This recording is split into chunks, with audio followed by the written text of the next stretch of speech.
इस प्रकृति को जिस परमात्मा ने इतना सुंदर बनाया है, चिड़िया को इतना सुंदर बनाया है, समुद्र को इतना सुंदर बनाया है, जिस परमात्मा ने ये सृष्टि सुंदर सी रची है, विचार करो कि वो कैसा होगा।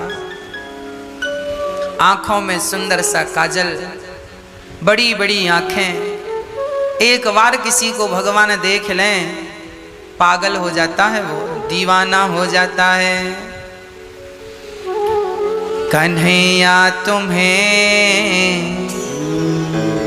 एक नजर देखना है, जिधर तुम छिपे हो उधर देखना है, जिधर तुम छिपे हो उधर देखना है।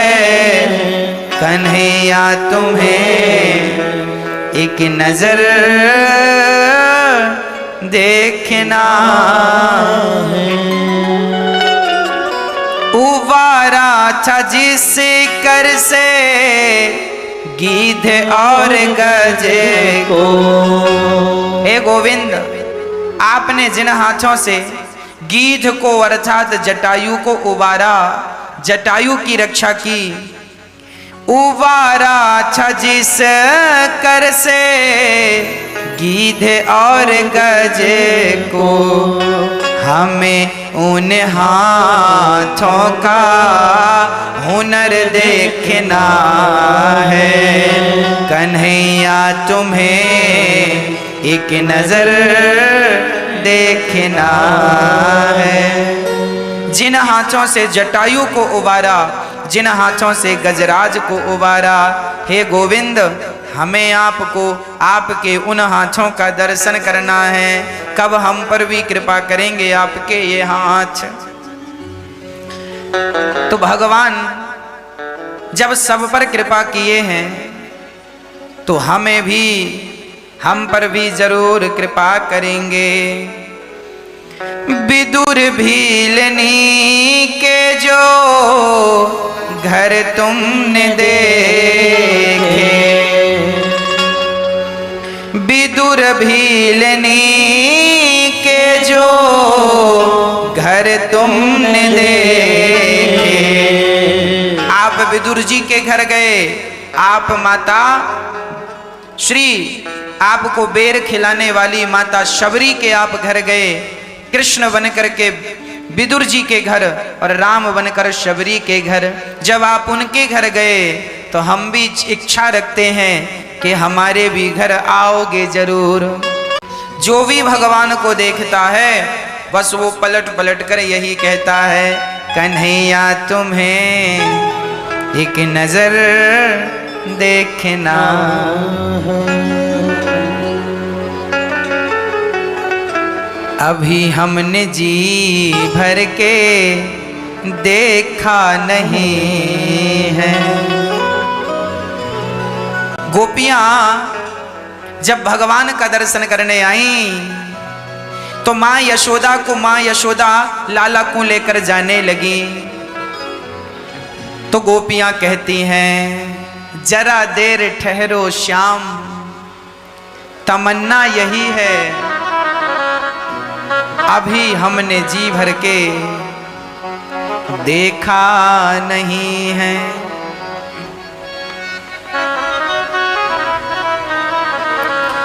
जरा देर ठहरो श्याम, जरा देर ठहरो श्याम, तमन्ना यही है, अभी हमने जी भर के देखा नहीं है, अभी हमने जी भर के देखा नहीं है। हो जरा देर ठहरो श्याम, जरा देर ठहरो श्याम, तमन्ना यही है, अभी हमने जी भर के देखा नहीं है। कन्हैया तुम्हें एक नजर देखना एक बार देखने की इच्छा भगवान को श्रृंगार करके जम्मा रखी। सारे ब्रजवासी दर्शन करने आए, आते जा रहे हैं, आते जा रहे, भीड़ लगी है सुबह से शाम। खाई की तरफ लटक रही थी तो इसे लगा कि इस जटाओं को पकड़ लूंगा तो शेर से तो छुटकारा मिल जाएगा। वो कूद गया उस खाई की तरफ और कूद कर बहुत बल से उसने जटाओं को पकड़ लिया। जटाओं को पकड़ा ही था कि शेर आकर खड़ा हो गया। शेर खड़ा है सामने, पर शेर अब पहुंच नहीं सकता था वहां। यदि वो बाहर निकलता तो शेर खा जाता, हाथ छोड़ता तो खाई में गिर जाता। तभी उसने देखा कि जिस जटाओं को उसने पकड़ रखा था उसी के तरफ एक काला सा नाग आ रहा था। बट वृक्ष में नाग इत्यादि तो रहते ही, वो काला सा नाग उसकी ओर आ रहा था। अब उसी समय मधुमक्खी का छत्ता भी वहां पर उस वट पर लगा था, उस वृक्ष पर लगा था, और उस मधुमक्खी के छत्ते से शहद की एक एक बूंद उसके मुख पर टपक रही थी। वो जैसे ही उसकी होंठों पर टपके तो वो अपनी जिह्वा से चाट ली। बार बार वो स्वाद में इतना मस्त, इतनी स्वादिष्ट शहद थी कि वो उस स्वाद में ऐसा गुम हो गया कि वो भूल गया कि मेरे तीनों तरफ से मौत खड़ी है। हाथ छोड़े तो मर जाए, बाहर निकले तो शेर खा जाए, और पकड़ा रहे तो सांप डस ले। तब तक सांप आया और सांप ने सचमुच उसे डस लिया और वो शहद में ही मस्त हो गया। बस मेरी माँ भक्तों, जैसे वो व्यक्ति की तीनों तरफ से मौत खड़ी है और फिर भी वो शहद की एक एक बूंद में सुख ढूंढ रहा है, यहाँ से सुख मिल रहा है, उसी में मस्त हो रहा है। यही मनुष्य की दुर्दशा का कारण है। हम सभी ये जानते हैं कि हमारे भी तीनों तरफ से मौत खड़ी है। तुम लाख उपाय कर लो पर तुम बच नहीं पाओगे, मौत तो आनी ही है। अभी मौत हमें तीनों तरफ से देख रही है। तभी क्या हुआ, शहद की कुछ बूंदें मुंह में टपक रही हैं। ये शहद क्या है? हम सबको ये पता है कि मौत ने हमें घेर लिया है, हम मरेंगे, ये सत्य है। पर इसी सत्य में ये भी सत्य है कि शहद की कुछ बूंदें टपक रही हैं और हम मस्त हैं। ये शहद की बूंदें क्या हैं? पत्नी का प्यार, पति का प्यार, पुत्र की ममता, पैसे का लालच। ये जो धन की ओर भागता प्राणी है, पत्नी और पुत्र की ओर, परिवार की ओर भागता प्राणी है, भोगों की ओर भागता जीव है, ये सब शहद की एक बूंद के पीछे ही तो भाग रहे हैं। जैसे शहद मीठी होती है उसी तरह संसार का पैसा भी मीठा लगता है। पत्नी का सुख और पति का सुख भी कुछ देर के लिए मीठा सा लगता है, होता नहीं है पर लगता है। और इस मिठास में इतने उलझ गए कि मौत खड़ी है ये भूल गए। हम सबकी यही दुर्दशा है। किसकी कहें हम सबकी यही दुर्दशा है। हम सबको पता है मरना है, फिर भी तुच्छ से भोगों के लिए भाग रहे हैं, हाय हाय कर रहे हैं, मर रहे हैं, रो रहे हैं। जैसे वसुदेव जी बंधन से बंधे थे उसी तरह हम लोग भी बंधन में बंधे हुए हैं। कोई पत्नी के प्रेम के बंधन में बंधा है, कोई पति के प्रेम के बंधन में बंधा है, कोई पुत्र के प्रेम के बंधन में बंधा है, कोई पैसों के प्रेम के बंधन में बंधा है। हम सब किसी न किसी बंधन में बंधे हुए हैं। वसुदेव जी कहते हैं मैं बंधन में बंधा हूं प्रभु, मैं क्या करूं? भगवान बोले मुझे अपनी गोद में ले लो। आप और हम यदि संसार के बंधन में बंधे हैं तो परेशान होने की जरूरत नहीं है। आप एक काम कीजिए, भगवान को अपनी गोद में अर्थात अपने हृदय में अर्थात अपने मस्तिष्क में बिठा लीजिए। पूर्ण रूप से भगवान के हो जाइए, भगवान को अपना मान लीजिए। भगवान को धारण कर लीजिए और जब ईश्वर को हृदय में बिठा लेंगे, ईश्वर को लेकर चलेंगे, तब क्या होगा?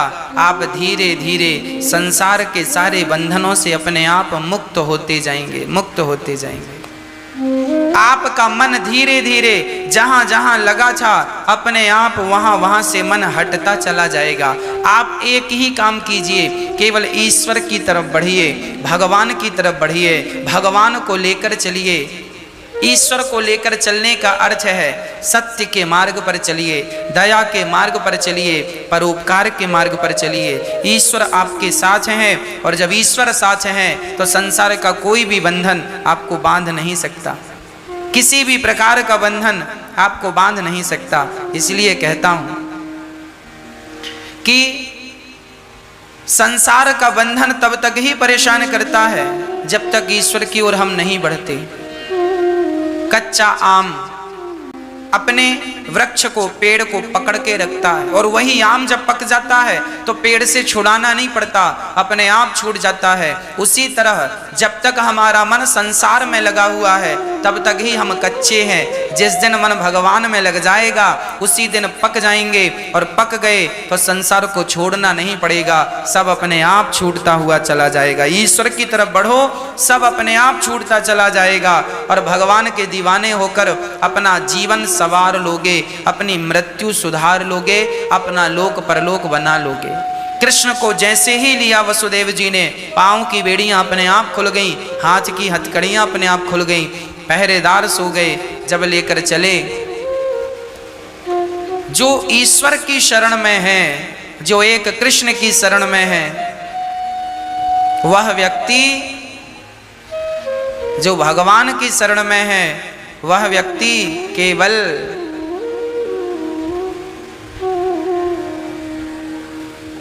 संसार के बंधनों से अपने आप मुक्त होकर वह भगवान का प्रिय हो जाता है। उसे कोई विषय वासना टच नहीं कर सकते, स्पर्श नहीं कर सकते। कृष्ण को लेकर चले, कन्या को लेकर आए वसुदेव जी, तो अपने आप वसुदेव जी क्या हुआ? फिर बंधन में बंध गए। जैसे वसुदेव जी पहले बंधन में बंधे थे, फिर बंधन में बंध गए। अरे संसार का बंधन तब तक ही परेशान नहीं करेगा जब तक आप ईश्वर के बंधन में नहीं बंधते। माया को लेकर आए वसुदेव जी, फिर बंधन में बंध गए। सारे ब्रज में उत्सव मनाया गया। यशोदा बधाई हो, नंद बाबा बधाई, सारे ब्रजवासी आनंद से बधाई दे रहे हैं। नंद बाबा बधाई हो, बधाई हो।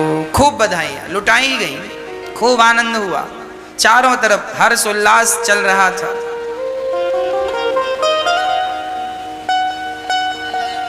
भगवान श्री कृष्ण का दर्शन करने भगवान शंकर कैलाश पर्वत से यहाँ आए और बाबा जोगी का रूप बनाकर माँ यशोदा के द्वार पर गए। मैया लाला को एक बार दर्शन कराए दे, तेरे लाला को दर्शन करवे की ताई बड़ी दूर से आयो हूँ। मैया बोली, बाबा मेरो छोरा तेरो दर्शन करेगो तो को देखेगो बाबा तो डर जावेगो, इतने बड़े बड़े सांप तेने लटका रखे हैं। शंकर जी बोले, मैया तेरो लाला तू कालों को भी काल है, यमराज को भी बाप है, और या से थोड़ी या थोड़ी डरेगो, तेरो छोरा थोड़ी डरेगो।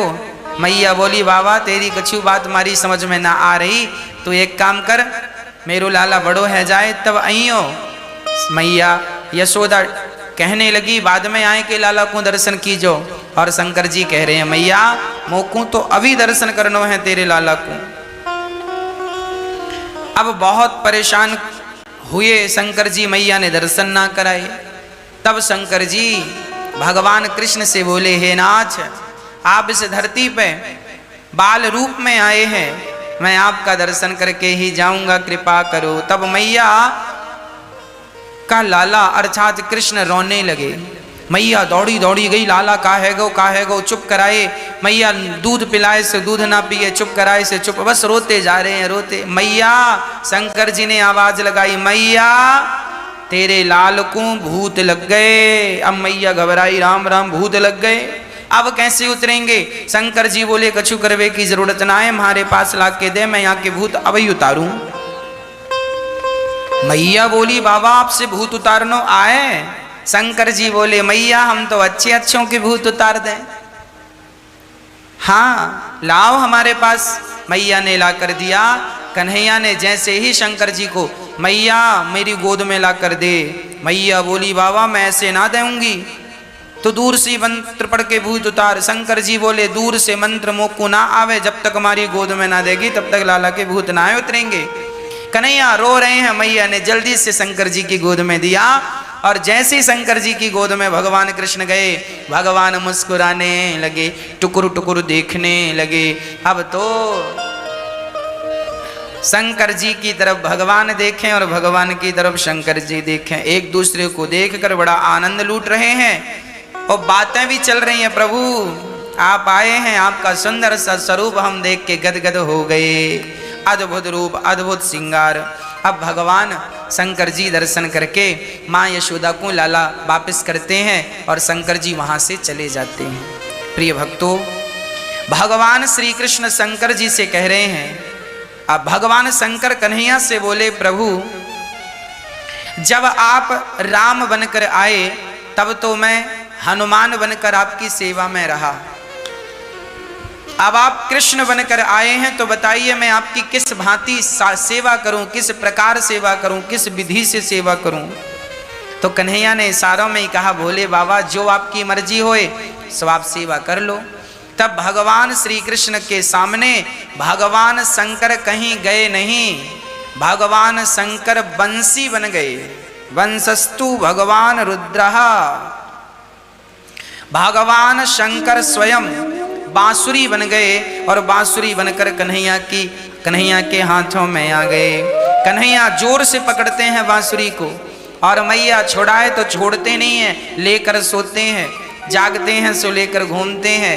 भगवान श्री कृष्ण को बंसी प्रिय है और बंसी प्रिय क्यों है? ये जो बंसी है ये कौन है? साक्षात भगवान शंकर ही बांसुरी बनकर कृष्ण के हाथ में आ गए। शंकर जी ने द्वापर युग में बंसी का अवतार धारण किया कृष्ण के लिए। त्रेता युग में शंकर जी ने हनुमान जी का अवतार धारण किया था राम के लिए। तो जो कन्हैया के हाथों में बांसुरी है वो बांसुरी कन्हैया को किसने दी? शंकर जी दर्शन करने आए थे कन्हैया का, तो शंकर जी ही अपने आप को बांसुरी बनाकर कृष्ण के हाथों में समर्पित कर देते हैं। इसका यह भी अर्थ है कि भगवान का दर्शन तब ही सफल होगा जब आप अपने आप को भगवान के चरणों में समर्पित कर देंगे कि हे प्रभु जैसे शंकर जी बांसुरी बनकर आपके हाथ में आ गए उसी तरह मैं भी तिनका बनकर, मैं तो बांसुरी नहीं बन सकता पर मैं एक तिनका बनकर भाव से मैं अपने आप को तिनका बनाकर अपने आप को भगवान कृष्ण के चरणों में समर्पित कर दूं, यही भगवान को बधाई देना है। अपने आप को भगवान के चरणों में समर्पित कर देना ही जीव मात्र के कल्याण का साधन है। इसलिए हम सभी को अपने कल्याण के लिए अपने आप को भगवान के श्री चरणों में समर्पित कर देना चाहिए। अब सौंप दिया इस जीवन का सब भार तुम्हारे हाथों में है, जीत तुम्हारे हाथों में है, हार तुम्हारे हाथों में। अब सौंप दिया इस जीवन का सब भार तुम्हारे हाथों में। मेरा निश्चय बस एक यही, एक बार तुम्हें पा जाऊं मैं, अर्पण कर दूं दुनिया भर का सब प्यार तुम्हारे हाथों में। अब सौंप दिया इस जीवन का। हे नाथ सब कुछ सौंप दो, सब कुछ समर्पित कर दो भगवान के चरणों में। सारे वृंदावन में माँ यशोदा के लाला को दर्शन करने लोग, भगवान शंकर आए, इंद्र आए, देवी देवता ब्रह्मा सब आए। जब ईश्वर के बनाए बच्चे इतने सुंदर हैं, तो उन बच्चों को जिस परमात्मा ने इतना सुंदर बनाया। पूतना बहुत भयंकर राक्षसी थी और कन्हैया बहुत छोटे से थे। पूतना अपने स्तनों में जहर भर करके ला रही है। माँ यशोदा काम पर लगी थी, काम कर रही थी। लाला पालने पर लेटे हुए टुकुर टुकुर देख रहे थे। तभी सुंदर सा रूप बनाकर पूतना मौसी प्रवेश कर गई। और जैसे ही पूतना आई और भगवान ने पूतना को देखा, हमारे कन्हैया ने पूतना मौसी को देखते ही अपने नेत्रों को बंद कर लिया, आंखें मूंद ली, मानो भगवान ये कहना चाहते हैं कि हम ऐसे लोगों को देखना पसंद नहीं करते जिनका तन तो सुंदर हो। अच्छा, पूतना ने श्रृंगार तन का किया है, मन का श्रृंगार नहीं किया। तन बड़ा सुंदर है पूतना का, मन बिल्कुल गंदा है। और भगवान कहते हैं जिसका तन सुंदर है, मन सुंदर नहीं है, ऐसों को मैं देखना भी पसंद नहीं करता। आंखें बंद कर ली भगवान ने। भगवान यही भाव प्रकट कर रहे हैं कि मैं सुंदर तन वाले को नहीं मिलता, मैं सुंदर मन वाले को मिलता हूँ। इसलिए दुनिया वालों, अपने तन को सजाने में समय ना गवाओ, अपने मन को सजाने में समय लगाओ।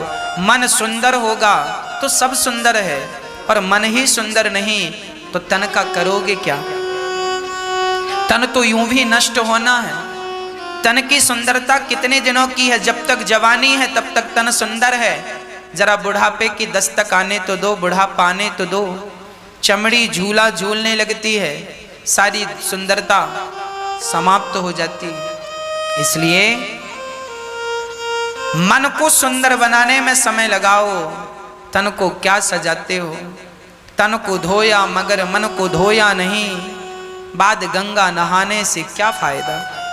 तन को ही धुलना था तो घर पे ही धुल लेते, तन को धुलने गंगा गए हो तो क्या फायदा? गंगा नहाने के बाद भी यदि मन शुद्ध नहीं हुआ तो तन को धुलने गंगा गए थे क्या? तो तन तो तुम्हारा घर में ही धुल जाता। इतना दूर किराया खर्चा लगा के जाने की क्या जरूरत थी? एक आदमी गंगा जी गया, मैंने कहा जरा नाले का पानी शीशी में भर के ले जाओ और जितने दिन गंगा में रहना वहां गंगा जी में शीशी डाल देना। उसने डाल दिया। मैंने कहा जब आने लगना तो शीशी वापस लाना। वो गया, 4 दिन गंगा जी में रुका तो वो नाला का पानी, गंदा पानी भर के ढक्कन लगाया और गंगा जी में डाल दिया। गंगा जी में वो शीशी पड़ी रही 4 दिन तक। वापस आया तो व्यक्ति वो गंगा के अंदर से शीशी निकाल कर ले आया। मैंने कहा अब बताओ, ये शीशी 4 दिन से गंगा में डूबी रही, बताओ इसके अंदर जो गंदा पानी भरा था क्या वो शुद्ध हुआ? बोला नहीं हुआ। मैंने कहा 4 दिन तक ये शीशी गंगा में डूबी रही तो ये शुद्ध क्यों नहीं हुई? बोले महाराज जी इसके भीतर गंगा जल तो गया ही नहीं, गंगा तो बाहर से शीशी के अंदर था, ढक्कन लगा था, अंदर जैसा का तैसा। मैंने कहा जब शीशी के अंदर गंगा जल नहीं गया तो शीशी का जल शुद्ध नहीं हुआ। 4 दिन से ये गंगा में पड़ी रही, 4 दिन से गंगा में पड़ी रही, पर अंदर जैसा था वैसा ही है, तो फिर गंगा में डालने से फायदा क्या? उसी प्रकार तेरे भीतर भी कपट है, क्रोध है, निंदा चुगली, ना जाने कितनी सैकड़ों बुराइयां हैं। गंगा नहाने के पहले भी तेरे अंदर बुराइयां थीं और गंगा नहाने के बाद भी तेरे अंदर बुराइयां हैं, तो फिर गंगा स्नान का अर्थ क्या निकला? यदि आपका स्वभाव नहीं बदला तो फिर आपकी गंगा स्नान का फल क्या है ये बताइए। शीशी का पानी तो पहले भी गंदा था और गंगा से निकालने के बाद, डालने के बाद और निकालने के बाद भी गंदा ही है, तो गंगा में डालने का अर्थ क्या है? हम इसका अर्थ ये बिल्कुल ये नहीं कहना चाहते कि गंगा नहीं नहाना चाहिए। गंगा नहाने से भगवान की प्राप्ति होती है, शुद्धि होती है, पर गंगा स्नान करने जाओ तो हाथ में गंगा जल लेकर ये जरूर कहना चाहिए, हे गंगा मैया, आपका जल जितना पावन है, आपका जल जितना शुद्ध है, आज से मैं ऐसा संकल्प लेता हूँ, ऐसी प्रतिज्ञा करता हूँ कि मैं भी अपने मन को आपके जल की तरह शुद्ध करूँगा, निर्मल करूँगा। मेरे मन को शुद्ध करने में हे गंगा मैया मेरा सहयोग कीजिए, इस मन की मलिनता को आप धुल दीजिए। ऐसी प्रार्थना हम सभी को करना चाहिए। और जब ऐसी प्रार्थना करेंगे तो मन शुद्ध होगा। देखिए मन सबके ही गंदे पड़े हैं। आप सब कहते हैं महाराज जी मन कैसे कंट्रोल हो, मन कैसे वश में हो, मन में शांति कैसे आए। अरे भाई सबका ही मन बेकार पड़ा है, सबका ही मन परेशान करने में लगा है। इसलिए कहता हूं मन भगवान में लगाया करो, ना लगे तो शरीर लगाओ, भगवान में माला जपो, राम राम बोलते हुए मन ना लगे, कब तक नहीं लगेगा, कभी तो लगेगा। निश दिन भगवान का चिंतन करो, निश दिन भगवान का ध्यान करो, धीरे धीरे धीरे धीरे बात बनेगी। भगवान श्री कृष्ण ने पूतना को देखा भी नहीं, पूतना के भीतर कपट था। हमारे भीतर भी कपट है, हम भी कामी हैं, क्रोधी हैं, लोभी हैं, लालची हैं। हमारे अंदर भी करोड़ों बुराइयां हैं, पर विडंबना यह है कि बुराइयां तो हैं पर हम उन बुराइयों को स्वीकार नहीं करते और सुधार नहीं करते। कोई हमें कह दे कि तुम बहुत बड़े लोभी हो तो बुरा लग जाता है, जबकि हम लोभी हैं। कोई हमें कह दे तुम बहुत बड़े कामी हो सो बुरा लग जाता है, जबकि हम कामी हैं। तो कोई कह दे तुम बहुत बड़े झूठे हो तो बुरा लग जाता है, जबकि हम झूठे हैं। कोई कह दे कि तुम बहुत बड़े अहंकारी हो तो हमें बुरा लग जाता है, जबकि हम अहंकारी हैं। हमारे भीतर बुराइयां भरी हैं, पर कोई हमें कहे कि तुम में ये बुराई है तो हम उस पर ही गुस्सा हो जाते हैं। हमें ऐसा कहते हो, यही तो कपट है। तुम्हारे भीतर बुराइयां हैं पर तुम उन्हें स्वीकार नहीं करते, यही तो कपट है। भगवान कहते हैं ये कपट त्याग दो, तुम जैसे हो अंदर से और वैसे ही बाहर से बनो, फिर मेरे पास आओ, देखो तुम्हें मैं स्वीकार करता हूं कि नहीं। पर तुम बाहर से कुछ और हो और भीतर से कुछ और, इसीलिए भगवान के मंदिर तुम लाख बार चले जाओ तो कोई फायदा नहीं, तुम भेष बदल करके जाते हो। हनुमान जी जब राम जी से मिलने आए पहली बार तो हनुमान जी पंडित जी बनकर आए। जब रावण सीता का हरण किया और भगवान श्रृंगवेरपुर पहुंचे तो वहां पर हनुमान जी मिलने आए राम से। हनुमान जी को लगा ये कौन है, पता तो लगाऊं। तो हनुमान जी ब्राह्मण का रूप बनाकर आए और कहा कि आप कौन हैं। तब राम जी ने कहा मैं राम, ये मेरा भाई लक्ष्मण। यहाँ हरि निश्चर वैदेही, यहाँ एक राक्षस ने मेरी पत्नी का हरण किया है, हम दशरथ के पुत्र राम हैं। हनुमान जी समझ गए ये तो मेरे भगवान मर्यादा पुरुषोत्तम राम है। हनुमान जी चरणों में गिर पड़े। उस समय हनुमान जी ब्राह्मण के रूप में थे, रूप बदल कर गए थे। तब राम जी ने हनुमान जी को देखा भी नहीं, उठाया भी नहीं, चरणों में पड़े हैं, नहीं उठाया। और जब हनुमान जी ने देखा कि लगता है राम जी नाराज हो गए, हनुमान जी खड़े हो गए और हनुमान जी अपने यथार्थ बंदर के रूप में आए। और जब बंदर के रूप में आकर राम जी के चरणों में गिरे तो राम जी ने उठाकर हृदय से लगा लिया, हनुमान तुम भीतर से कुछ और थे और बाहर से कुछ और थे, इसलिए मैंने तुम्हें देखा भी नहीं। जब व्यक्ति अंदर और बाहर दोनों से एक सा हो जाता है तब मैं उसे हृदय से लगाता हूं। तुम बंदर हो ना तो बंदर के रूप में ही आओ, तुम कामी हो तो कामी ही बनकर मेरे पास आओ। कह दो कि प्रभु मैं कामी हूं, मैं क्रोधी हूं, मैं लोभ, जो तुम हो, जैसी तुम में सामर्थ्यता है, तुम में जो अच्छाई बुराई सब भगवान के साथ। भगवान से क्या छिपाना, भगवान से कह दो ना कि प्रभु मैं बहुत क्रोधी हूं, आप कृपा करेंगे तो ये क्रोध कंट्रोल होगा, नहीं तो संभव नहीं। मैं बहुत लोभी हूं, कहने में क्या बुराई है। और क्या भगवान नहीं, तुम कहोगे नहीं तो क्या भगवान से कुछ छिपा है। इसलिए अपनी सारी किताब भगवान किसी और के सामने मत खोलो, तो कम से कम भगवान से तो कपट ना करो, सब कह दो भगवान से। आप बुरे हैं कह दिया करो जमाने से।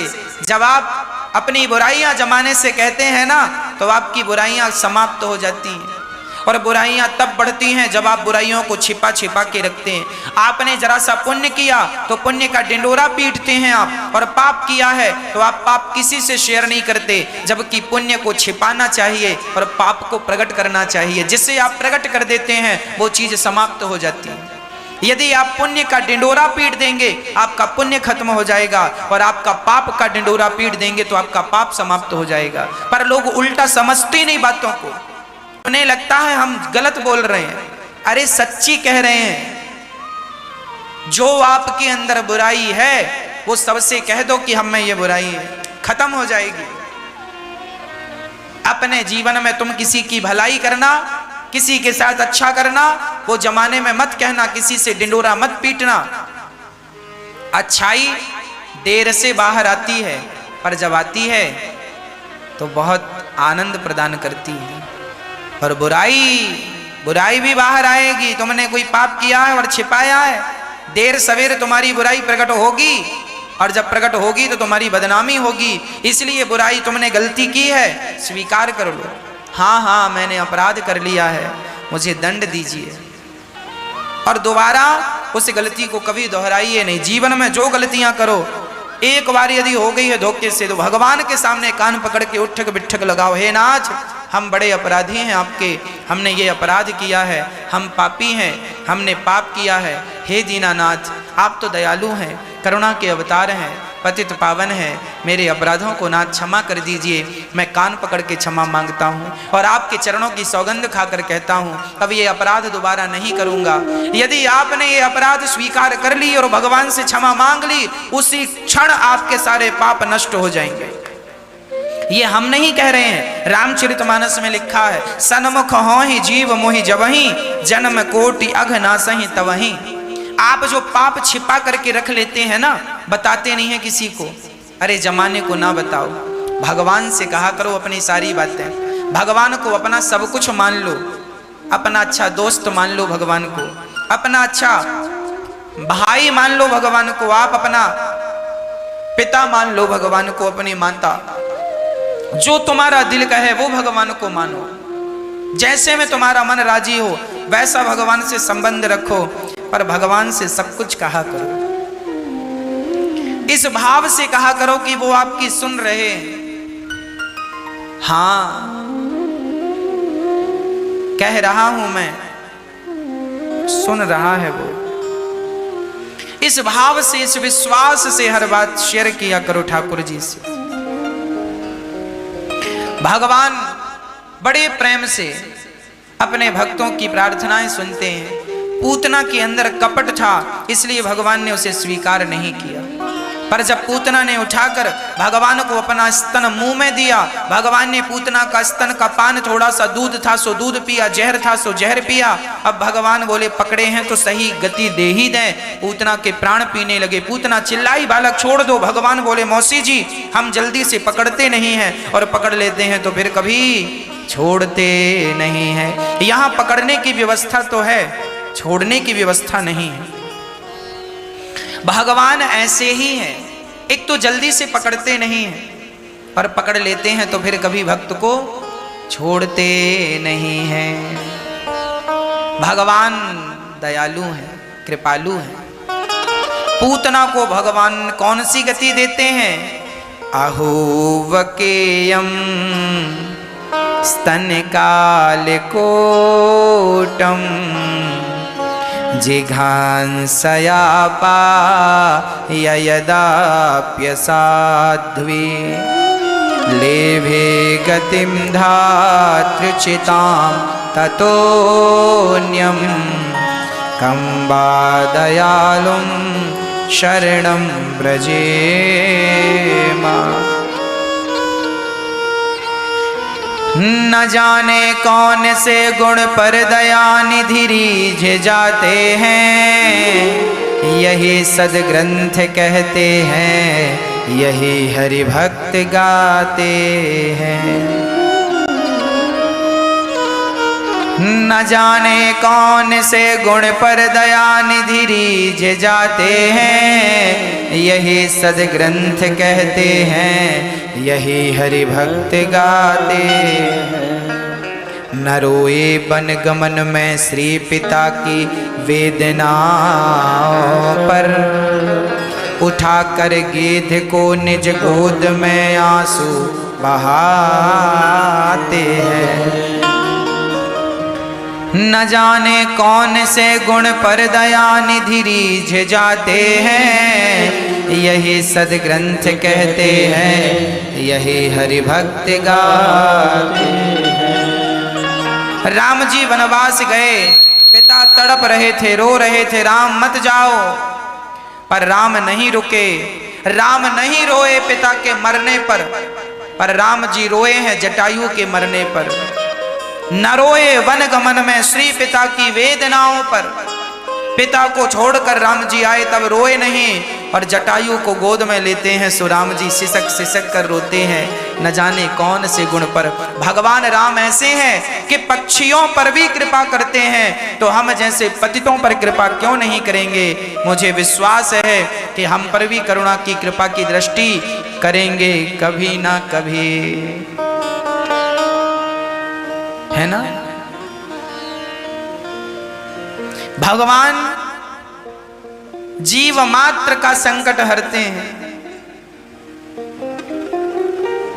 पूतना का उद्धार भगवान ने कर दिया। वो गति पूतना को दी जो गति माँ यशोदा, माँ कौशल्या, माँ देवकी को मिलने वाली थी। वही गति भगवान ने, भगवान की दृष्टि में माँ यशोदा और पूतना मौसी ये दो अलग अलग नहीं है, वही गति भगवान देते। मतलब भगवान इतने दयालु हैं कि जिस सिंहासन में माँ यशोदा को बिठाते हैं उसी सिंहासन में पूतना को बिठाते हैं। और सुनना, जिस सिंहासन में राम ने अपने पिता दशरथ जी को बिठाया उसी सिंहासन में राम ने रावण को भी बिठाया। अरे हमारे लिए राम और रावण दुश्मन हो सकते हैं, पर राम के लिए रावण दुश्मन नहीं। जैसे पिता के लिए उसका पुत्र कभी बुरा नहीं होता, उसी प्रकार भगवान के लिए उसका भक्त कभी बुरा नहीं होता। कोई भक्त किसी भी भाव से भगवान को भज ले। माँ यशोदा प्रेम करती थी भगवान से, प्रेम से भजती थी, और पूतना मारने आई तो भगवान के सामने खड़ी है सो दर्शन तो कर रही है। भगवान ने वही गति, भगवान परम दयालु है। पता नहीं हम जैसे पापियों पर कब मेरे गोविंद दया कर लें, कब अपने चरणों में स्थान प्रदान कर दें। ये तो बड़ी कृपा है। मैं जानता हूं ये जो दास अनिरुद्ध है ना, कृपा क्या होती है, ईश्वर की कृपा क्या होती है, कोई जाने ना जाने, मैं जानता हूं कि ईश्वर की कृपा क्या होती है। एक बार नहीं, 1000 बार नहीं, 1,00,000 बार मैंने अपने श्याम सुंदर की कृपा को महसूस किया है, कृपा का अनुभव किया है। जो लोग कहते हैं कि हम पर कृपा क्यों नहीं हो रही है, पता नहीं आप पर कृपा क्यों नहीं हो रही है। मैंने तो लाखों बार अपने ठाकुर जी, अपने श्याम सुंदर की कृपा को महसूस किया है। मैं तो हर घड़ी, हर क्षण, हर श्वास में अपने श्याम सुंदर की कृपा को महसूस करता हूँ। मैं यहाँ बैठकर आपको कथा सुना रहा हूँ, मेरी आंखें खुली हुई हैं, मेरी वाणी आप तक पहुंच रही है, ये भी ईश्वर की कृपा है। मैं अपने बल से तो बोल भी नहीं पाता, मेरा अपना बल नहीं है कि मैं बोल सकूं, मेरी ताकत नहीं है कि मैं बोल सकूं। इसलिए हर क्षण गोविंद की कृपा को महसूस करना चाहिए। जिन लोगों पर अभी तक भगवान की कृपा नहीं हुई, शायद उन्होंने अभी तक भगवान के चरणों में समर्पण नहीं किया। एक बात बताओ,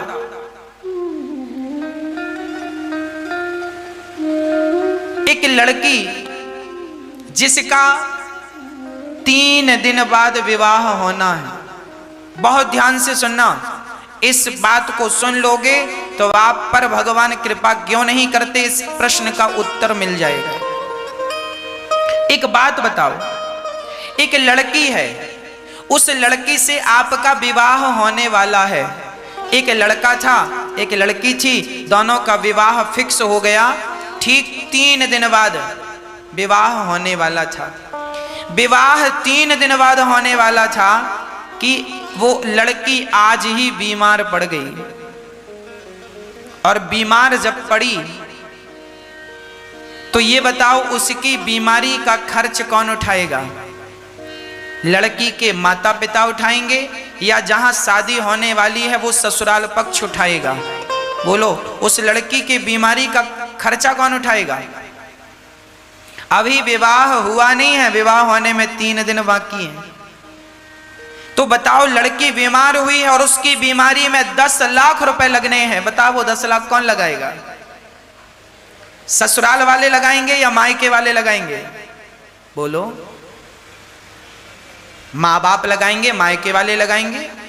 और शादी होते ही बीमार पड़ जाए लड़की, शादी हुई, ससुराल आई और ससुराल में कोई दुल्हन बीमार पड़ जाए और उसके इलाज में 40 लाख रुपए लगने हो, तो कौन लगाएगा? ससुराल वाले। शादी के पहले लड़की बीमार हुई तो उसका खर्चा माँ बाप उठाएंगे, और शादी के बाद ससुराल गई और बीमार पड़ गई तो खर्चा ससुराल वाले। सिंपल है, उस लड़की ने अभी तक समर्पण नहीं किया था, इसलिए उसका खर्चा ससुराल वाले नहीं उठाए, पति नहीं उठाया। पर शादी हो गई तो पत्नी ने पति के चरणों में समर्पण कर दिया, और जब समर्पण किया तो उसका सारा खर्चा उसके पति उठाते हैं। उसी प्रकार जब जीवात्मा परमात्मा के चरणों में समर्पण करता है तो फिर भक्त का सारा खर्चा भगवान उठाने लग जाते हैं। और जिन लोगों को अभी ये लग रहा है हम पर कृपा नहीं हुई, इसका मतलब तुमने अभी तक भगवान के चरणों में समर्पण नहीं किया। समर्पण कर दो भगवान के चरणों में। मैं कृष्ण का हूं, बात खत्म। परिवार मेरा नहीं, भगवान का है। ये बच्चे मेरे नहीं, कृष्ण के हैं। हे नाथ, सब कुछ आपका, मेरा ये शरीर आपका, मेरा ये मन आपका, मेरा परिवार आपका, मेरी कमाई इनकम सारी, फैक्ट्री मकान दुकान जमीन जायदाद गोविंद मैं सब सौंपता हूं तुम्हें। अब सौंप दिया इस जीवन का सब भार तुम्हारे हाथों में। तन भी तेरा, मन भी तेरा, धन भी तेरा, सब कुछ है तेरा, तेरा तुझको अर्पण क्या लागे। पूरी जिंदगी में इंसान भगवान को सौंप नहीं पाता, इसलिए लोग परेशान हैं। आप समर्पण कर नहीं पाते, इसलिए परेशान है। जिस दिन समर्पण कर दोगे उस दिन भगवान देखना आपकी कैसी रक्षा करते हैं। समर्पण नाच, तुम जिंदा रखो तो हम जिंदा भी रहें, तुम मार दो तो तुम्हारी रजा मारने में है, तो हम तुम्हारी रजा में ही, अपनी रजा अर्थात तुम्हारी इच्छा में, अपनी इच्छा, हम तो हंसते हंसते तुम्हारे लिए मर भी जाएं।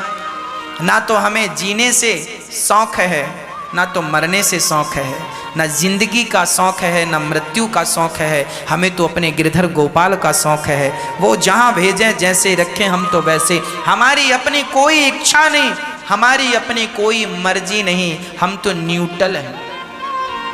जिस गैर में भगवान चलाना चाहें, हम तो भगवान की गाड़ी हैं। जैसे आपकी गाड़ी आपके पास है, आप ड्राइविंग सीट में बैठे हैं, आप रिवर्स में चलाना चाहें तो रिवर्स में चलेगी, गाड़ी पीछे जाएगी।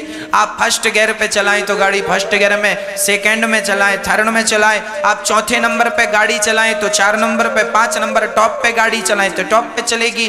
गाड़ी आपकी है, आपके मर्जी से चलती है। उसी प्रकार आप भी भगवान की गाड़ी बन जाओ। आप अपनी मर्जी से ना चला करो, भगवान की मर्जी से चला करो। उस दिन आप सुखी हो जाएंगे जिस दिन आप भगवान की मर्जी से चलने लगेंगे। अभी तक हम अपनी अपनी मर्जियां चला रहे। भगवान हमें ये मिल जाए, और नहीं मिला तो भगवान तुम गंदे हो, भगवान तुम बुरे हो, भगवान ने तो दिया नहीं। तुम अपनी इच्छा क्यों चला रहे हो? भगवान से कह दो कि नाथ हमें ये पसंद है, हम चाह रहे हैं, अब भगवान दें तो खुश रहो, नहीं दें तो भी जो ठाकुर जी की इच्छा। एक बहुत बड़े भगत की मुझे स्मरण कथा याद आ गई। एक बहुत अच्छा भगत था, नाम था राम गोपाल। राम गोपाल नाम का एक व्यक्ति भगवान से वैसे ही प्रेम करता था जैसे मैं कह रहा हूं। भगवान से अत्यधिक प्रेम करता था, भगवान से पूछ के सारा काम करता था। वो किराए के घर में रहता था, अभी खुद की छाया नहीं थी। राम गोपाल बहुत छोटा सा काम करता था, महीने के 20,000 25,000 रुपए कमा लेता था। उसी 25,000 में बिजली का बिल, किराया भाड़ा, दाल चावल रोटी, बच्चों की पढ़ाई 25,000 में थोड़ा सा बचा लेता था। राम गोपाल की इच्छा हुई, भगवान से बोला, हे श्याम सुंदर, मेरी इच्छा है कि किराए के घर में रह रहा हूं, प्रभु एक आपका छोटा सा घर हो जाता तो मैं आपके घर में किराए से रहता, बस मेरी ये इच्छा है। तो राम गोपाल ये कह करके पास में ही जो प्रॉपर्टी डीलर थे उनके पास गया और वहां पर एक फ्रंट का प्लॉट उसने देखा। प्रॉपर्टी डीलर से कहा, भैया हमें एक प्लॉट चाहिए घर बनाने के लिए। उसने दिखाया 30 बाई 50 का एक बढ़िया सा प्लॉट दिखाया। बोले ये बढ़िया लोकेशन है, बढ़िया प्लॉट है। राम गोपाल बोला, भैया कितने का प्लॉट पड़ेगा ये? उसने कहा ये 5 लाख का प्लॉट है। तो प्रॉपर्टी डीलर ने कहा 5 लाख का। राम गोपाल बोला 5 का आ जाएगा, कुछ कम हो जाए तो 2 पैसे बच जाए। ना ना ना, बिल्कुल 5 से 1 रुपए कम। राम गोपाल बोला फिर डन, मैं आपको परसों रजिस्ट्री कराऊंगा, परसों इसकी रजिस्ट्री करना है, 5 लाख में तय। प्रॉपर्टी डीलर बोला बिल्कुल तय, पर सुनो कुछ एडवांस देकर जाओ। राम गोपाल बोला सुनो, अभी मेरे जेब में मात्र 5,000 रुपए पड़े हैं, तो क्या मैं 5,000 एडवांस दे दूं? हाँ हाँ चलेगा, परसों आप रजिस्ट्री आकर करा लेना। राम गोपाल घर पहुंचे और घर पहुंचे पता नहीं क्या हुआ, राम गोपाल बीमार पड़ गए। और जब बीमार पड़े, अब परसों रजिस्ट्री करानी है, वो बीमार आज पड़ गए। क्या करें क्या करें क्या करें? कल का पूरा दिन वो बीमार रहे। परसों आई, राम गोपाल जी खड़े हुए, तैयारी से गए, प्रॉपर्टी डीलर को फोन लगाया, भाई साहब हम रजिस्ट्री ऑफिस पहुंच गए हैं, आप कितनी देर से आ रहे हैं? प्रॉपर्टी डीलर ने कहा, भाई आप तो कल आके मना कर गए हो प्लॉट। राम गोपाल बोला, हे राम, बात हुई थी परसों रजिस्ट्री, आज रजिस्ट्री करनी है और आप देखिए अपनी बात से मुकुर रहे हैं। हम 5 लाख लेकर खड़े हैं, आप आइए रजिस्ट्री कराइए। प्रॉपर्टी डीलर ने कहा, आप कल आए थे और कल आप मना करके गए हैं कि हमें ये प्लॉट नहीं चाहिए, और आज हम आपका 5,000 वापस भी करना चाह रहे हैं, एडवांस जो आपने दिया है। राम गोपाल जी बड़बड़ाते हुए बड़े गुस्से में घर आ गए कि ये तो प्रॉपर्टी डीलर ऐसे ही होते हैं, कहते कुछ हैं करते कुछ हैं, कहते कुछ हैं। घर आया और बहुत उदास हो गया। पत्नी ने पूछा, क्या हुआ? अरे एक सौदा किया था, घर बनाने की इच्छा थी कि ठाकुर जी को वहीं रखेंगे, उनकी सेवा करेंगे, पर कोई बात नहीं, भगवान की जो मर्जी है। वो आदमी फिर भी खुश रहा, फिर भी भगवान को प्रणाम, प्रभु आपकी जो इच्छा, आप देना चाहते हैं सो दीजिएगा, नहीं देना चाहते प्लॉट मत दीजिएगा, मैं तो आपका हूं बस। तीसरे दिन अखबार में आया कि वह प्रॉपर्टी डीलर वो जो प्लॉट बेच रहा था वो फ्रॉड प्लॉट थी, गलत जगह, विवादित जगह थी, किसी की जमीन थी और कब्जा कोई करके बेच रहा था। वो प्रॉपर्टी डीलर जेल चला गया और उस प्रॉपर्टी डीलर ने जिसको बेचा वो प्लॉट, वो भी जेल चला गया। अब ये राम गोपाल दंग रह गया, हे भगवान, मैं खरीद लिया होता तो मेरी फोटो अखबार में छपती और मैं जेल में होता। अब इसे लगा कि मैं जिस दिन बीमार था शायद भगवान ही मेरा रूप बना के भगवान गए और प्रॉपर्टी डीलर को मना करके आए। भक्तों एक बात याद रखिएगा, जीवन में जब आप भगवान को आत्मसमर्पण कर देंगे उस दिन से आपका सारा काम भगवान करेंगे और जो ईश्वर की मर्जी होगी वही होगा। आप बस संतोष रखते चलिएगा। आप यदि कोई गलत निर्णय लेंगे तो भगवान आपको उस गलत निर्णय से बचाएंगे। जब समर्पण होता है ना भगवान के चरणों में तो यही होता है। भगवान आपको कभी गलत व्यक्ति से नहीं उलझाते, भगवान कभी आपको गलत व्यक्ति से नहीं मिलाते, आपका 1 रुपए का भगवान नुकसान नहीं होने देते, तब जब आप समर्पण कर देते हैं तब। ये समर्पण के बाद का विषय बोल रहा हूं। आपने समर्पण नहीं किया तो आपके लिए ये सुविधाएं नहीं है। विश्वास भगवान में हो, उस दिन से वो राम गोपाल भगवान का और भजन करता। अंत में भगवत कृपा से उसका एक घर हुआ, वो वहां चला गया, आनंद से जिंदगी यापन करने लगा। भगवान पे अटल विश्वास रखा, हम सबको भी रखना चाहिए। भगवान थोड़ा से बड़े हुए तो भगवान ने एक दिन करवट बदली। माँ यशोदा ने उत्सव रखा, सकटासुर आया, छकड़े पर बैठा। भगवान ने सकटासुर को मार गिराया, तृणावर्त आया, तृणावर्त को मार गिराया। भगवान ने अब माँ यशोदा बड़ी डरी कि लाला के ऊपर बड़े बड़े संकट आ रहे हैं। तब गर्गाचार्य जी आए और गर्गाचार्य जी ने भगवान का नामकरण संस्कार किया। गर्गः पुरोहितो राजन यदूनां सुमहातपाः ब्रजं जगाम नन्दस्य वसुदेव प्रचोदितः। गर्गाचार्य जी भगवान का नामकरण संस्कार करते हैं। हमारे सनातन धर्म में हर बच्चे का संस्कार होना चाहिए, बिना संस्कार के अधूरा है जीवन। और मैं आप सभी से बच्चों के लिए प्रार्थना करता हूं कि आप भी अपने बच्चों को अच्छे अच्छे संस्कार दीजिएगा। कोई गलती ना हो बच्चों की परवरिश में, कल पश्चाताप करना पड़े, कल रोना पड़े, उससे अच्छा है आज ही सावधान रहो। आज लोग रो रहे हैं, बच्चा बिगड़ गया, रास्ता भटक गया। अरे भाई, आप तब सावधान क्यों नहीं थे जब बच्चा आपके वश में था? क्यों नहीं आप सावधान थे? आप क्यों नहीं सावधानी का पालन करते? आज हमारे भारत में कोरोना के केस दिनों दिन कभी बढ़ रहे हैं, कभी कम हो रहे हैं। क्यों हो रहा है ये?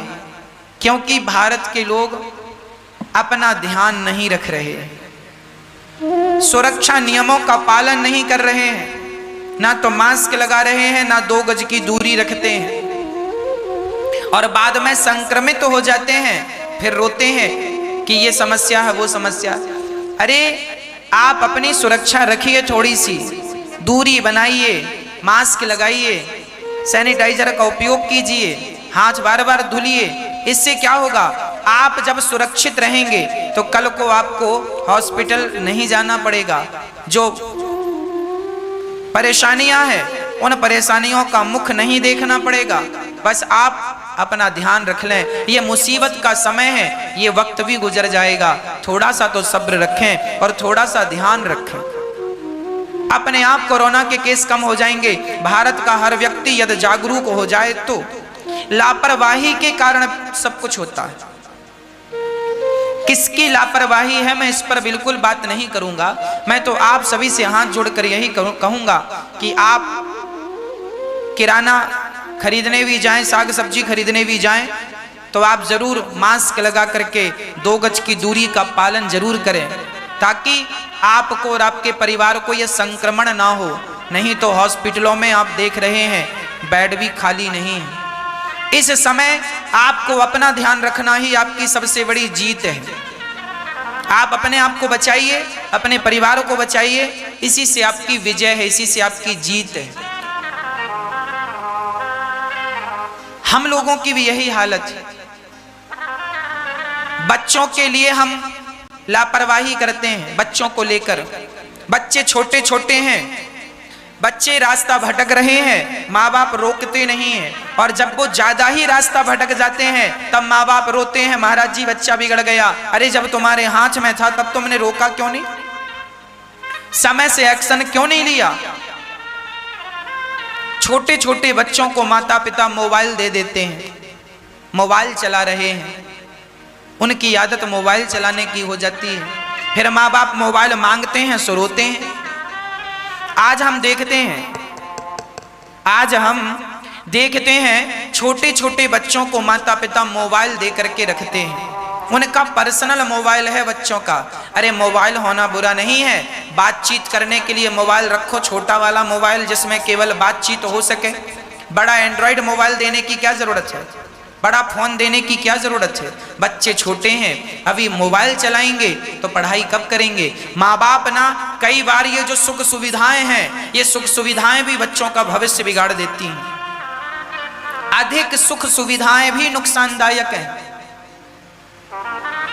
हमारे जवानों की जो ट्रेनिंग होती है, जो फौजी भाई होते हैं, इनकी जो ट्रेनिंग होती है, इनको जो तैयार किया जाता है, ये सुख सुविधाओं से तैयार नहीं किया जाता।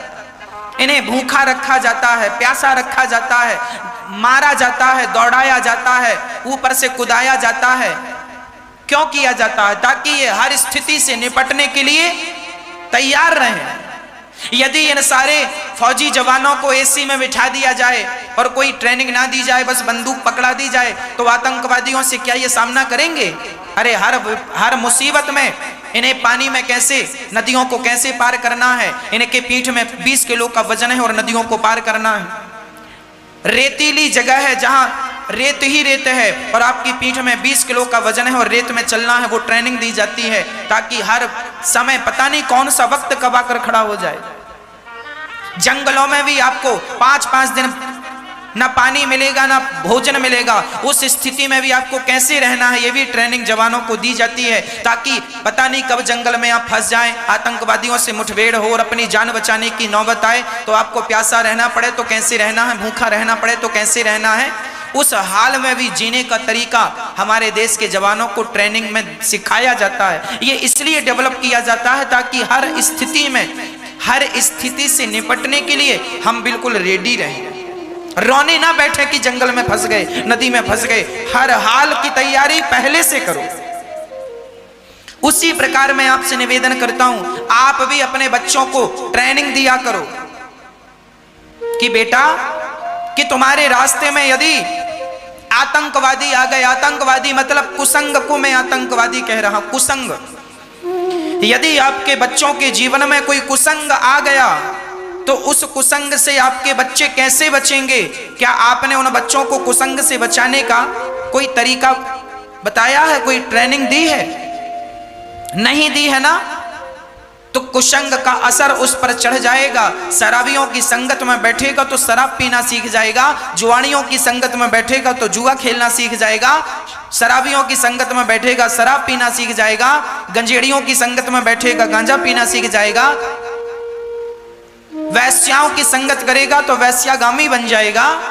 जैसी संगत मिलती जाती है व्यक्ति वैसा बन जाता है।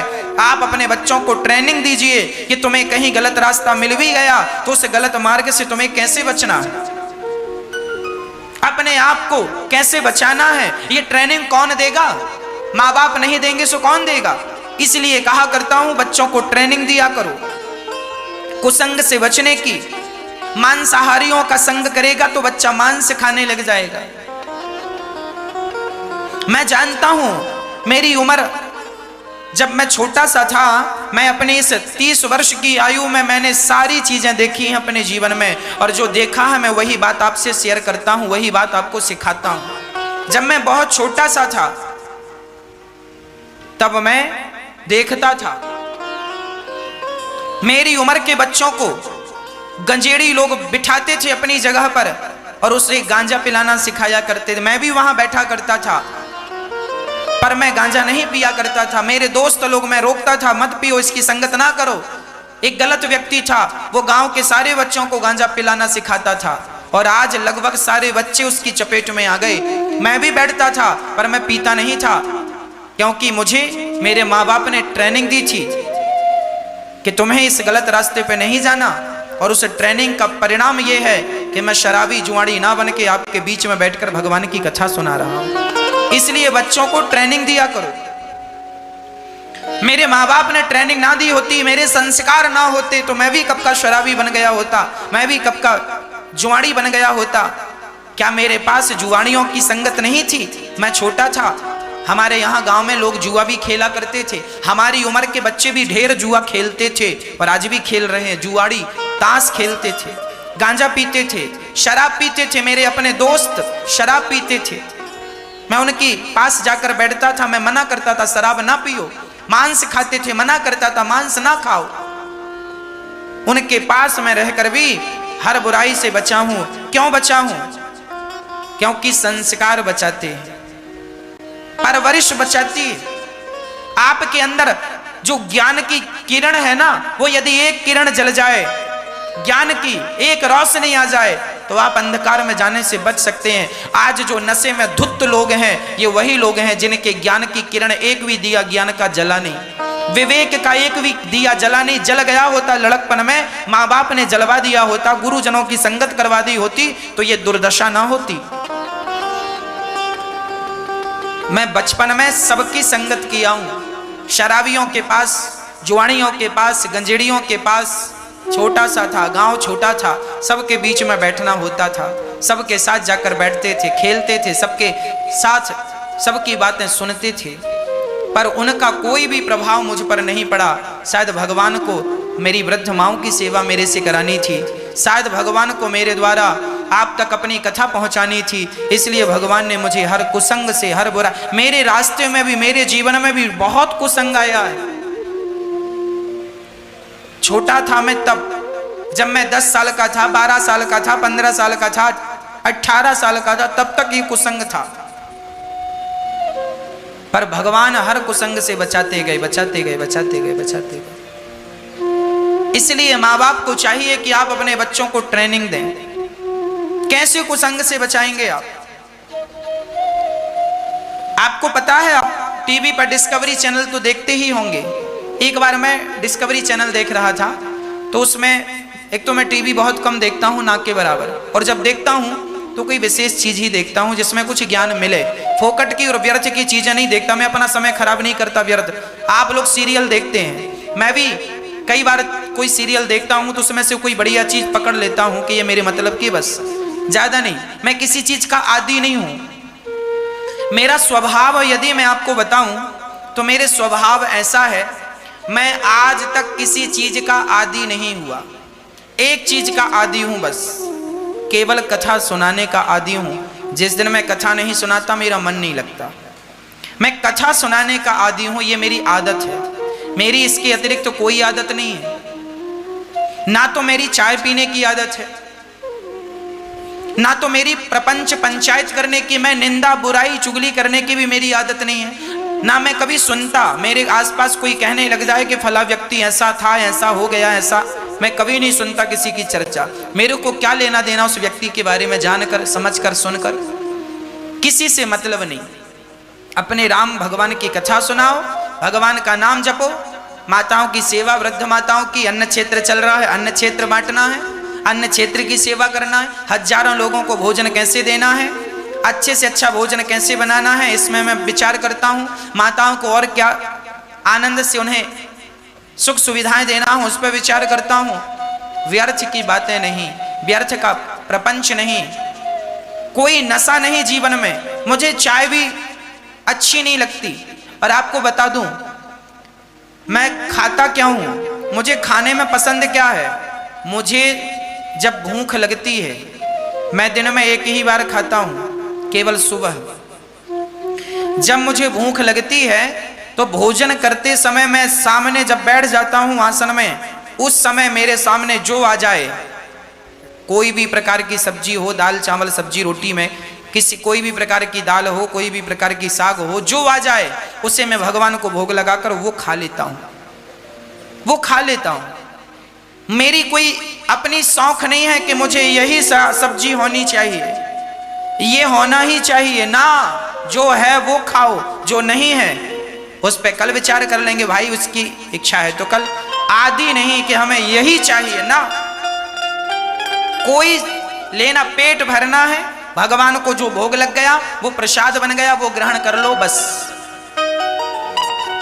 जीवन में आपको संयमी बनना पड़ेगा। आपकी जो आजकल लोगों को हम देखते हैं, कुछ भी मिल जाए खा रहे हैं, कहीं भी जा रहे हैं। क्यों खा रहे हो? कुछ भी तुम्हारी बुद्धि भ्रष्ट नहीं हो जाएगी? जैसा खाओ अन्न वैसा रहे मन। अन्न अच्छा तो मन अच्छा, शुद्धि अच्छी तो बुद्धि अच्छी, संग अच्छा तो रंग अच्छा।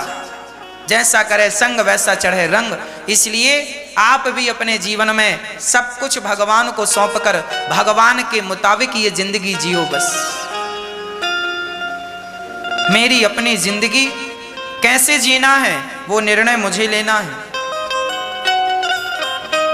मुझे अपने हिसाब से नहीं, भगवान के हिसाब से चलना है। भगवान को भोग लगाकर ग्रहण करना है। बच्चों को संस्कार दिया करो। आपने डिस्कवरी चैनल देखा होगा। डिस्कवरी चैनल में मैंने एक बार देखा, उसमें एक बढ़िया बात मुझे नजर आई। उसमें बता रहे थे कि ये जो सबसे बड़ा पक्षी होता है ना, उसका नाम है बाज, है ना।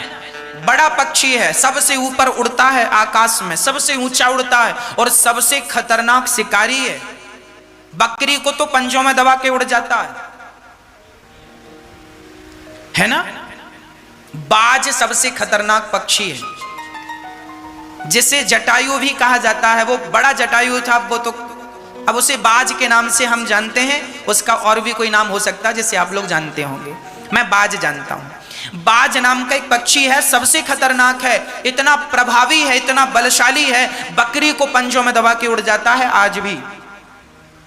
वो बाज जो है, वो अपने जो बाज की मादा होती है ना, बाज की पत्नी मादा, जब वो अंडे रखती है तो जो घोंसला बनाती है, डिस्कवरी में बता रहा था कि जब वो घोंसला बनाती है तो वो घोंसले में ना क्या रखती है, कांटे रखती है। कांटे, बबूल के कांटे, बेल के कांटे, और कांटों का घोंसला बनाती है। सोचिए एक माँ अपने बच्चों के लिए कांटों का घर बनाती है और उसमें हल्की सी घास डाल देती है ऊपर से, और उसमें अंडा रखती है, अंडों को सेकती है, जैसा कि हर पक्षी अपने अंडों को सेकती है। और जब अंडा फूट जाता है, उसके अंदर से उसके बच्चे निकलते हैं, छोटे छोटे बाज के बच्चे निकले। तो वो क्या करती है, जब बच्चे 10 दिन के हो जाते हैं तो वो धीरे धीरे अपनी चोंच से पकड़ पकड़ करके वो जितनी घास थी सारी हटा देती है, सिर्फ कांटे कांटे रह जाते हैं। और वो छोटे छोटे बच्चे उस कांटों के घर में बार बार वो कांटे चुभते हैं, यहाँ वहाँ सिकुड़ते हैं, और बार बार वो खुदक खुदक करके वो माँ के पास जाते हैं। माँ उनके लिए दाना लाती है, मांस का टुकड़ा लाती है, उनके मुंह पर डालती है, और वो कांटों के चुभन में उनके पाँव में रक्त बहता है और चारों तरफ से वो घायल से होते हैं, कांटे चुभ जाते हैं। बच्चे हैं ना छोटे छोटे। तो किसी ने बाज से कहा, क्यों माँ, तू कितनी निर्दयी माँ है, देख तू अपने बच्चों को कैसे पालती है। अरे कांटों में रखने की क्या जरूरत है, कम से कम घास तो डाल दिया होता, बच्चों को चुभन तो ना होती। तो जानते हैं उस बाज ने क्या कहा, उस बाज ने कहा, उस बाज मादा ने कहा, सुनो जी, यदि मैं अपने बच्चों को घास पर लिटाऊंगी और घास पर बिठाऊंगी तो ये बच्चे सुकुमार हो जाएंगे, और सुकुमार हो जाएंगे तो आकाश की जो उड़ान है सबसे ऊंची, उस उड़ान को ये कभी भर ना पाएंगे। इसलिए मैं कांटों में पालती हूं, ताकि कांटे चुभेंगे तो कांटों से लड़ने का इनका बल बना रहेगा, और हर समय में ये अपने आप को बचाए रखेंगे। ये सबसे बड़े शिकारी बनेंगे। इनमें इतनी ताकत भर दूंगी कि ये बड़े से बड़े जानवर का भी शिकार कर लेंगे, और यदि ये सुकुमार हो गए तो ये किसी का शिकार नहीं कर पाएंगे, ये स्वयं किसी का शिकार हो जाएंगे, बन जाएंगे।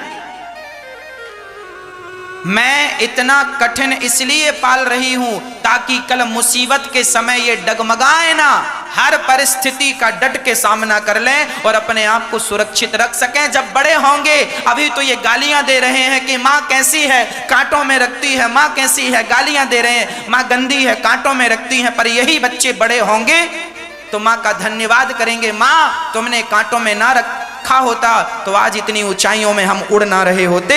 यदि बच्चे ऊंचाइयों में उड़ते हैं, बच्चे ऊंचाइयों तक पहुंचते हैं, तो उसमें माता पिता की परवरिश का हाथ होता है। आप जितनी अच्छी परवरिश देंगे बच्चों को, उतने अच्छे आपके बच्चे बनेंगे। और आजकल के बच्चों को माँ बाप सुकुमार बना देते हैं, किसी भी परिस्थिति से लड़ना वो जानते नहीं है। इसलिए हर माँ बाप को चाहिए आप अपने बच्चों को स्ट्रांग बनाइए, मजबूत बनाइए, हर परिस्थिति से आप और आपका परिवार और आपके बच्चे लड़ सकें। ये कोरोना जैसी महामारी, मैंने सुना है तीसरी जो लहर आने वाली है ये बच्चों पे आने वाली है। मैं प्रार्थना करूंगा आप अपने बच्चों को अभी से तैयार करना शुरू कर दें। बच्चों को योग कराएं, लंबी लंबी सांस उनको दिलवाएं, लंबी सांस लें, खूब गहरी सांस लें, फिर छोड़ें। आप अपने घर के कमरे में ही, घर के आंगन में ही बच्चों के साथ रेडी खेलिए, दौड़िए, बच्चे दौड़ेंगे, आप दौड़ेंगे, इम्यूनिटी पावर स्ट्रांग होगी। हर सिचुएशन से आप लड़ सकें, हर सिचुएशन को आप समाप्त कर सकें, अर्थात उस स्थिति को पार करके आप विजय प्राप्त कर सकें। ऐसी कामयाबी की ओर हम सबको जाना चाहिए। नहीं तो समस्याओं को देखकर रोने वाले लोग बहुत हैं, पर समस्याओं का डट के सामना करके समस्याओं को पराजित करने के लिए परवरिश अच्छी होनी चाहिए, संस्कार अच्छे होने चाहिए। माँ बाप के परम कर्तव्य है बच्चों को संस्कारी बनाएं, बच्चों को स्ट्रांग बनाएं, मजबूत बनाएं। बच्चों को अभी तो केवल आप कोरोना से बचाइए, आगे बच्चों को अच्छे संस्कार दीजिए ताकि वो भी लंबी उड़ान भर सकें, अपना नाम अमर कर सकें, आप माँ बाप का भी नाम रोशन कर सकें। ऐसी परवरिश, ऐसी शिक्षा अपने बच्चों को दीजिएगा। नहीं कल को रोने बैठ जाइएगा कि बच्चा ऐसा है, ऐसा है, बच्चा ऐसा है। रोने मत बैठिए, आज कमर कस लीजिए, संस्कार दीजिए, रोने मत बैठ जाइएगा।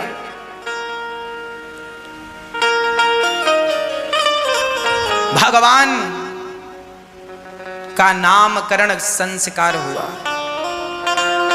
यशोदा तेरे लाला का नाम कृष्ण होगा, कर्ष्यति इति कृष्ण। जिनके नाम को सुनकर समाज का, लोगों का मन आकर्षित हो जाए, उनका नाम कृष्ण है। और यशोदा, ये जो रोहिणी का बेटा आपकी गोद में, इनका नाम होगा बलराम। बल अधिक होने से लोग बलराम कहेंगे। शंकरषण भी इनका नाम रहेगा। अब भगवान का नामकरण संस्कार हुआ है। भगवान बहुत प्रेम से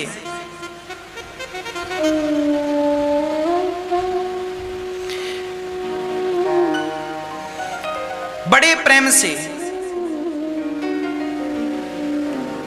भगवान बाल लीलाएं करते हैं।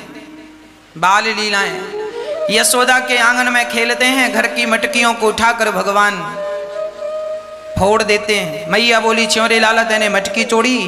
ना मैया, मैंने मटकी ना तोड़ी, टूट गई। तेने माखन खायो? ना मैया, मैंने माखन ना खायो। भगवान की दिव्य सी बाल लीलाओं का आनंद माता यशोदा ले रही हैं। और इसी आनंद में गोपियां शिकायत करने आई, मैया तेरे लाला ने आज सारे बछड़ों को छोड़ दिया और घर में आए के सारी मटकियों को दारिके ने तोड़ दिया। मैया बोली, च्योरे लाला गोपियां सच्ची कह रही हैं, तेने मटकियों को तोड़ा है? कन्हैया कहने लगे, मैया मैंने मटकी ना तोड़ी। फिर ये शिकायत क्यों कर रही हैं? मैया सारा दूध ये पी जाती हैं, बछड़ों को पिलाती नहीं है, सो आज हमने बछड़ों को छोड़ दिया। एक सखी बोली, मैया हमारे घर में आए कि तेरे लाला ने कहा क्यों कि हमारी बिटिया बढ़िया से सो रही थी, तो याने कहा क्यों कि हमारी बिटिया की चुटिया खटिया के पटिया से बांध के कान में जाए के कह दियो हौवा। और जब हौवा कहा तो बिटिया भागी, और जब भागी तो बाकी चुटिया पटिया में कस गई। चिल्लाए भी लगी, मैया हौवा ने पकड़ लियो, और कन्हैया यूं यूं करके भागे। अब मैं समझ गई दारी कोई आई ने हौवा बन के मारी बिटिया को डराई दियो। तब से मैया वा कमरा में जाए ताई बिटिया डरे। मैया बोली, च्योरे लाला तू ऐसू उधम करे? कन्हैया बोले, मैया या की बिटिया खुद डरे और नाम मारो लगाए कि मैंने आपको डरायो है। या की बिटिया बड़ी डरावनी है। अब गोपी बोली, देखो मैया हमारी बिटिया को डरावनी कहे। अब तो मैया बड़ो आनंद ले गोपियों के संग। और सारी गोपियों ने जब शिकायत की तो एक सखी बोली, सुनो। मैया बोली, जरा डांट दियो करो जब गुस्सा आए ये चोरी करे। तो मैया जब हम डांटे तो ही करके हंस दे। मैया कैसे डांटे? गोपियां कह रहे हैं, वत्सान मुंचन क्वचिद समय क्रोश संजातिहासः स्तेयं स्वादवत्यथ दधिपयः कल्पितैस्तेययोगैः।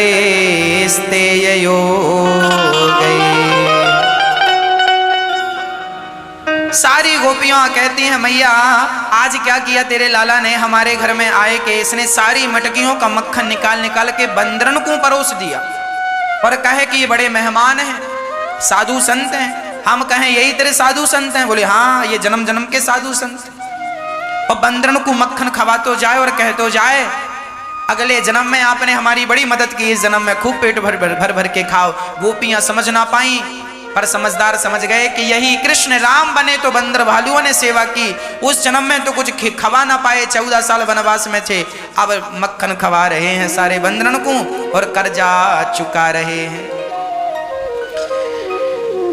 जितना आप खिला सकते हैं खिलाइए, खिलाइए। आप अपने बच्चों के हाथ से भूखे को भोजन करवाइए, आप अपने बच्चों के हाथ से प्यासे को पानी पिलवाइए, आप अपने बच्चों को। अर्ची की बातें डोली ने सुनी, उसका अहंकार समाप्त हो गया। ये अहंकार वश लोग अपमान कर देते हैं, किसी का तिरस्कार कर देते हैं, किसी का मत किया करो। तुम और हम स्वयं मिट्टी हैं, ज्यादा अकड़ ना दिखाओ। हम सब मिट्टी के खिलौने हैं, मिट्टी में मिल जाएंगे। सेवा कर लो जितनी कर सको, सहारा बन जाओ किसी का जितना, पर जितना अच्छा कर सकते हो कर लो, यही तुम्हारा धन होगा। अभी किसी को पता नहीं चल रहा, पर आखिरी में यही निर्णय होगा कि तुमने जो अच्छा किया है वही तुम्हारा धन है, और जो तुमने बुरा किया है उसका दंड तुम्हें दुखद मिलेगा। इसलिए बुराई से बचो, अच्छाई से जुड़ो।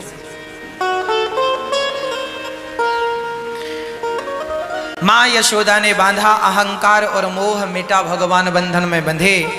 नल कुंवर मणिग्रीव वृक्ष का बीज से निकले। मैया काम पे गई, काम करने गई तो भगवान ने नल कुंवर और मणिग्रीव नाम के 2 वृक्षों के बीच से निकले। दोनों वृक्ष धड़ाम से गिर गए। दोनों ने भगवान की स्तुति की। दोनों ने भगवान से कहा, वाणी गुणानुकथने श्रवणौ कथायाम हस्तौ च कर्मसु मनस्तव पादयोर्नः स्मृत्यां शिरस्तव निवास जगत् प्रणामे दृष्टिः सतां दर्शनेस्तु भवत्तनूनाम्।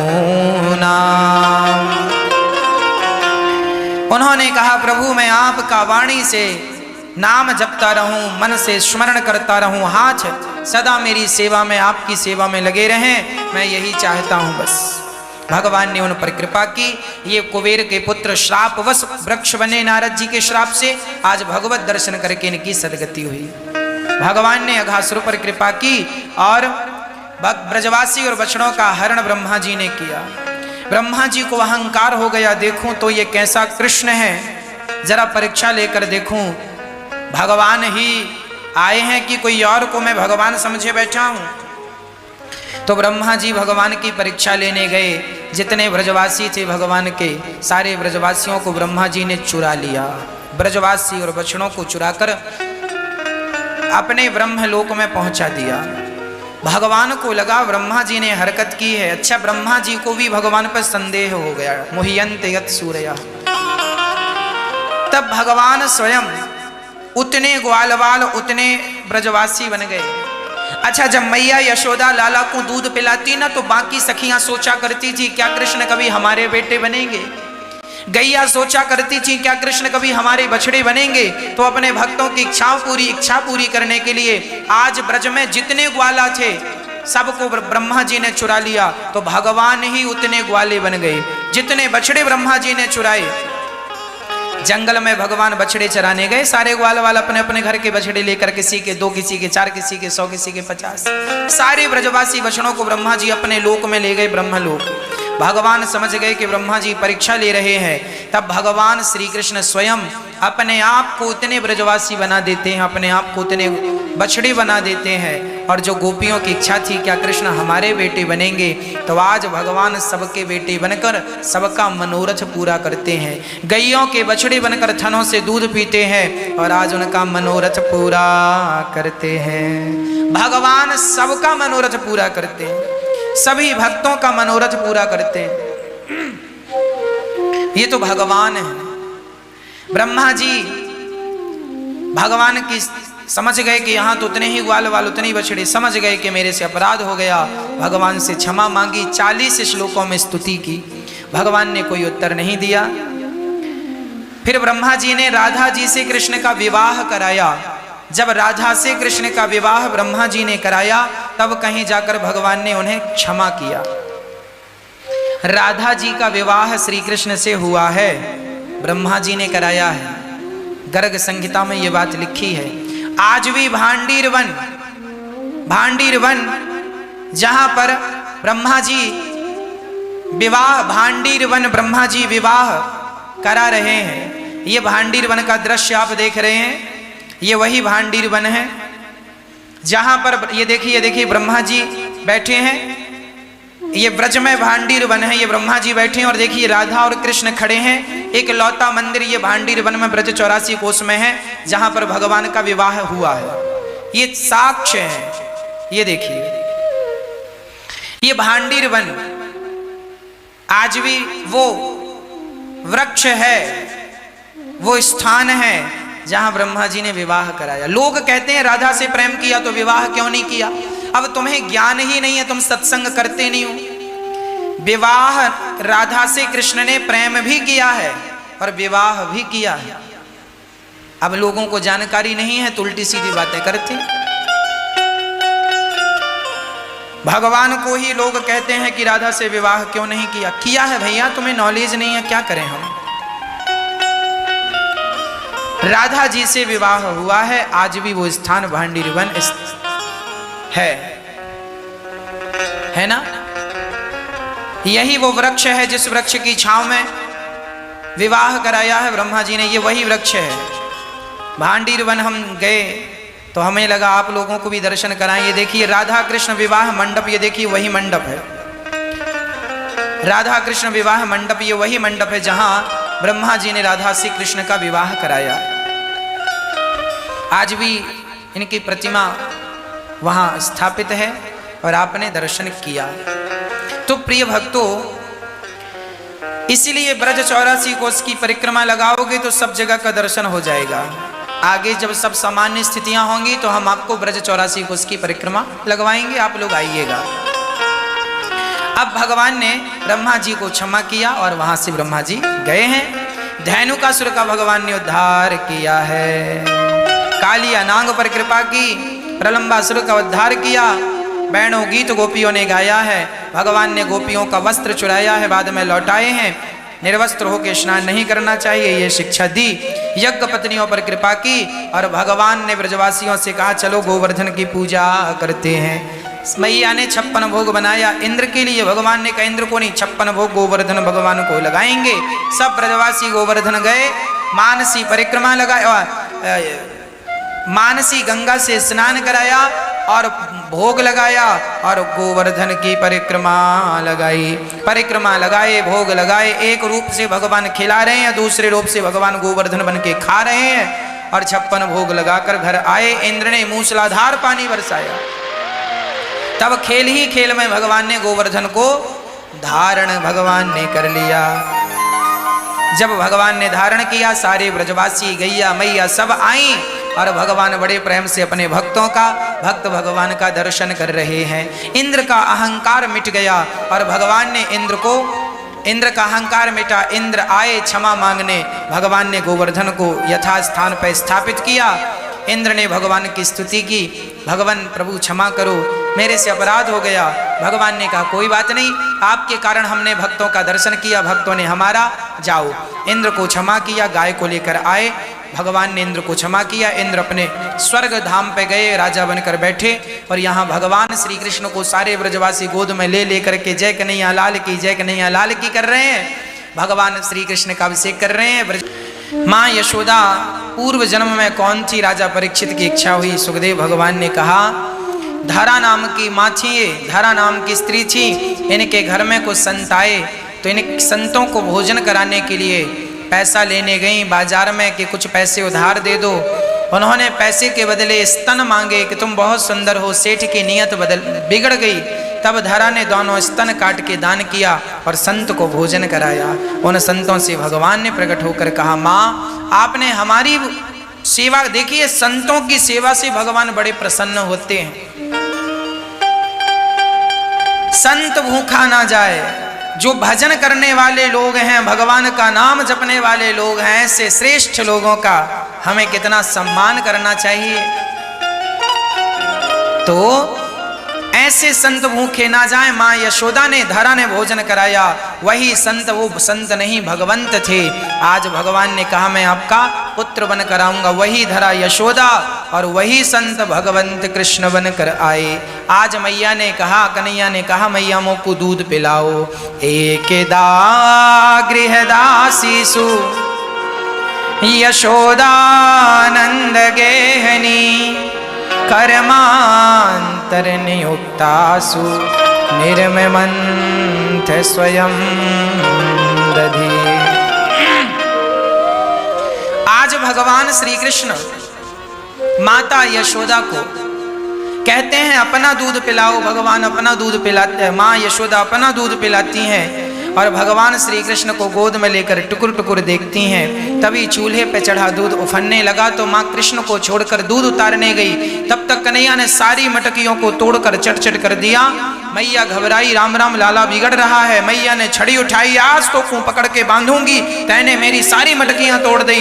अब जब भगवान भागे तो क्या मैया उन्हें पकड़ सकती हैं? पर जब भगवान भाग रहे हो और कोई उन्हें पकड़ने को पीछे लगा हो तो भगवान को वो पकड़ तो नहीं सकेगा, पर भगवान जब कृपा करेंगे तो स्वयं पकड़ में आ जाएंगे।